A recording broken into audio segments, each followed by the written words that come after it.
నీటిలో మునిగి ఉండి ఈ ఆలయంలో స్వర్గానికి మెట్లున్నాయన్న విషయం మీకు తెలుసా?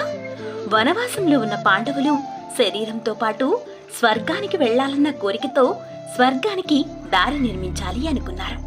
అందుకోసం తమకు సాయం చేయమని పాండవులు శ్రీకృష్ణుణ్ణి ప్రార్థించారు. అప్పుడు శ్రీకృష్ణుడు వారు స్వర్గానికి మెట్లు నిర్మించడానికి వీలుగా 6 నెలల కాలాన్ని ఒక్క రాత్రిగా మార్చేస్తాడు. ఈ మెట్లతో పాటు ఆలయాన్ని నిర్మించే సమయంలో పాండవులు సూర్యకిరణాల్ని చూడకూడదు అని, ఒకవేళ పాండవులు సూర్యకిరణాల్ని చూస్తే ఆ మెట్ల నిర్మాణం ఆపివేయాలి అని శ్రీకృష్ణుడు పాండవులకు షరతు విధించాడు. అప్పుడు పాండవులు ఆలయ నిర్మాణం పూర్తి చేసి మెట్లు నిర్మిస్తూ ఉండగా ఎంతకీ తెల్లవారడం లేదు అని ఓ మహిళ ఆకాశ దీపాన్ని వెలిగిస్తుంది. ఆ దీపాన్ని దూరం నుండి చూసిన పాండవులు సూర్యకిరణాలుగా భావించి వారు చేస్తున్న పని ఆపేసి తిరిగి వనవాసానికి వెళ్లిపోతారు.